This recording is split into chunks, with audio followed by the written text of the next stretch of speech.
날마다 나를 살리는 큐티 이성호 목사입니다. 오늘 큐티 본문은 예레미야 45장 1절에서 5절까지입니다. 오늘도 말씀으로 인도하신 하나님 감사합니다. 내가 너에게 생명을 주리라고 말씀하신 이유를 알기를 원합니다. 말씀해 주시옵소서. 듣겠습니다. 내가 너에게 생명을 주리라고 말씀하신 이유는 첫째로 다시 용기를 주기 위함입니다. 1절과 2절입니다. 유다의 요시야 왕의 아들 여호야김 넷째 해에 네리야의 아들 바룩이 예레미야가 불러주는 대로 이 모든 말을 책에 기록하니라. 그때 선지자 예레미야가 그에게 말하여 이르되 바룩아 이스라엘 하나님 여호와께서 내게 이같이 말씀하셨느니라 고합니다. 여호야김 넷째 해에 바벨론의 느부갓네살이 유브라데스 강가의 갈그미스에서 애굽의 바로 느고를 완전히 격파하는 역사적인 전투가 벌어졌습니다. 이 전투는 고대 근동의 패권이 애굽에서 바벨론으로 완전히 넘어가는 결정적 사건이었습니다. 이런 시기에 선지자 예레미야가 바룩에게 이 모든 말을 책에 기록하라고 여호와의 말씀을 전합니다. 3절입니다. 내가 일찍이 말하기를 화로다 여호와께서 나의 고통에 슬픔을 다하셨으니 나는 나의 단식으로 피곤하여 평안을 찾지 못하도다 라고 합니다. 예레미야 선지자의 서기관이었던 바룩은 예레미야를 따르며 하나님의 말씀을 기록하는 충성스러운 사역자였지만 그의 마음속에는 깊은 좌절과 낙심이 있었습니다. 그러면 그 깊은 좌절과 낙심이 무엇이었습니까? 바룩은 하나님을 섬기는 일에 최선을 다하고 선지자 예레미야를 도와 충성스럽게 하나님의 말씀을 기록했습니다. 하지만 그에게 돌아온 사건은 자기가 기록한 것을 왕이 불태워버리고 예레미야와 함께 체포되며 생명의 위협까지 당하는 일이었습니다. 그래서 바룩은 이렇게 고백합니다. 여호와께서 나의 고통에 슬픔을 다하셨으며 나의 단식으로 피곤하여 평안을 찾지 못하는도다. 우리도 그렇지 않습니까? 시간이 지나도 우리의 사정과 형편이 나아지지 않거나 오히려 더 나빠질 때 실망과 좌절이 찾아옵니다. 그러나 이럴 때일수록 성도는 하나님 앞에 자기의 마음을 솔직히 토로해야 합니다. 오늘 바룩처럼 숨김없이 하나님께 고백해야 합니다. 그럴 때 하나님께서 피할 길을 주시고 용기를 주십니다. 적용 질문입니다. 요즘 내가 낙심해 하는 일은 무엇입니까? 그 이유는 무엇입니까? 다시 일어설 수 없을 것 같은 상황이 찾아온 적은 없습니까? 그럴 때 어떻게 합니까? 내가 너에게 생명을 주리라고 말씀하신 이유는 둘째로 하나님이 주권자이시기 때문입니다. 4절입니다. 너는 그에게 이르라 여호와께서 이와 같이 말씀하시기를 보라 나는 내가 세운 것을 헐기도 하며 내가 심은 것을 뽑기도 하나니 온 땅에 그리하겠거늘 이라고 합니다. 하나님께서 바룩의 탄식을 외면하지 않고 예레미야 선지자를 통해 응답해 주십니다. 그 응답이 무엇입니까? 나는 내가 세운 것을 헐기도 하며 내가 심은 것을 뽑기도 하나니 라고 말씀하십니다. 이 말씀은 하나님은 우리가 세운 것을 헐기도 하신다고 합니다. 심지어 하나님 자신이 심은 것을 뽑기도 하신다고 말씀합니다. 이것은 한편으로는 주권자이신 하나님의 고통스러운 마음을 표현한 것이기도 합니다. 하나님께서 유다 백성들을 자기 백성으로 심으셨는데 그들이 불순종함으로 뽑아야 하는 아픔을 말씀하고 있는 것입니다. 이것이 우리를 긍휼히 여기시고 사랑하시는 하나님의 마음입니다. 자녀를 징계하시는 아픔 가운데도 그들을 반드시 돌이키시려는 아버지의 마음입니다. 5절입니다. 내가 너를 위하여 큰 일을 찾느냐? 그것을 찾지 말라. 내가 모든 육체에 재난을 내리리라.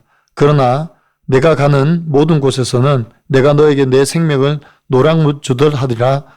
여호와의 말씀이니라 고합니다. 하나님께서 바룩에게 질문하십니다. 내가 너를 위하여 큰 일을 찾느냐?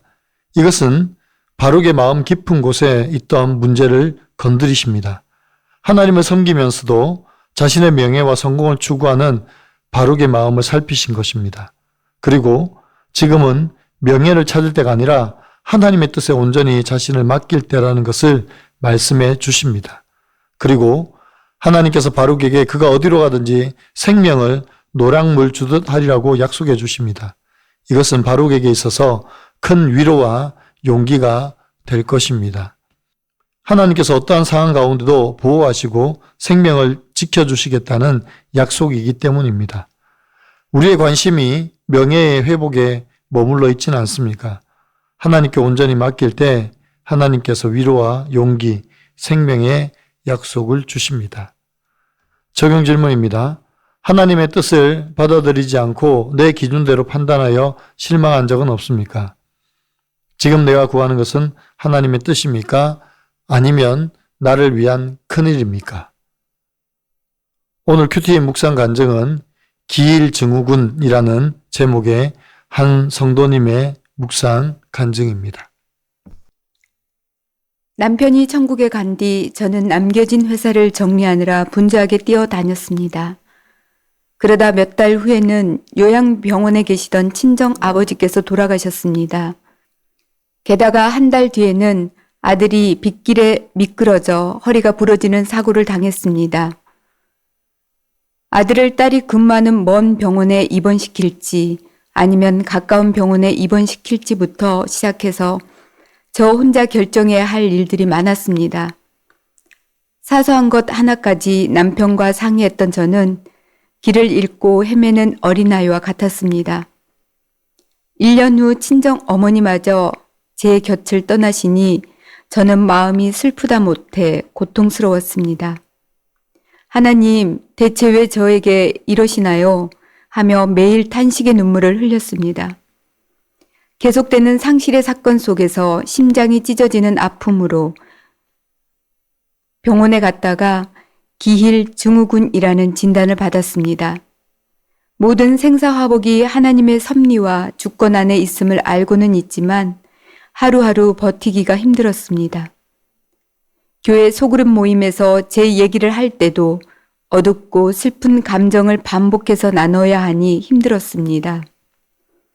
소그룹 리더로서 지체들에게 굳건하고 믿을 만한 모습을 보여주고 싶었지만 그저 눈물을 뚝뚝 흘리는 모습만 보일 뿐이었습니다. 그러다 문득 오늘 말씀을 묵상하면서 세우신 것을 직접 할 수밖에 없는 하나님의 심정은 오죽하실까라는 생각이 들었습니다.